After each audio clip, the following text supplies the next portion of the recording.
Hello mga day, hello mga kaloka. For today's video, may lakad tayo. Pagkatapos ko nga at pagkagaling ko sa trabaho, ayan, nagmamadali ako papuntang parking lot. At sumakay na ako sa aking motor at pumunta ako sa Miramari Private Pool Resort na matatagpuan sa Santo Cristo, Pulilan, Bulacan. At inabutan ko sila na nagbibingo na. Yan nga pala napiling pa-games ng ating debutante. Ang ating birthday girl ay yung bumobola ng bingo. Ang unang makapuno sa card niya ay mananalo ng cash prize na 300 pesos. At ang maswerteng nanalo ng 300 pesos ay ang aking inang Reyna, si Neneng B.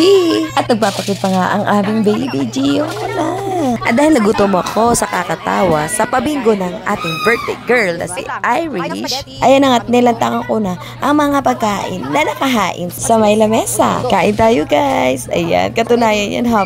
Ine-edit ko tong video. Nagugutom na naman ako. Oh my God. Ang sarap ng mga nilutong handa kay Iris. Ang nagluto nga pala niyan ay si Ate Mads, yung kanyang nanay. At pagtapos kong kumain, ay nagkaroon ako ng konting tour dito. Meron nga palang bilyaran sa loob. At may 3 kwarto na pwedeng gamitin sa mga gustong mag-overnight dito. At ayun na nga, at napunta na ako sa pool area para makapag-swimming na din. Dahil naiinitan ako nung time na yan. Naglalaro nga pala ng bola ang aking mga pamangkin. At eto nga pala ang aking inang Reyna na si Neneng B.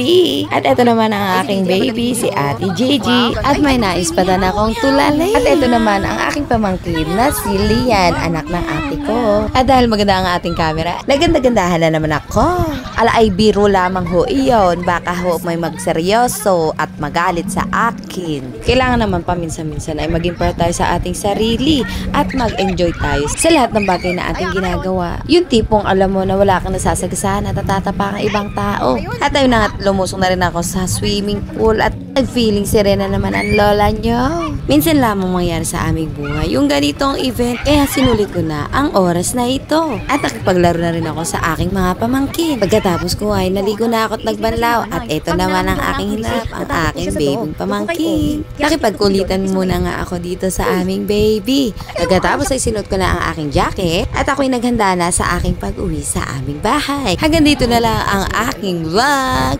Paalam guys, see you on my next vlog. Bye bye guys.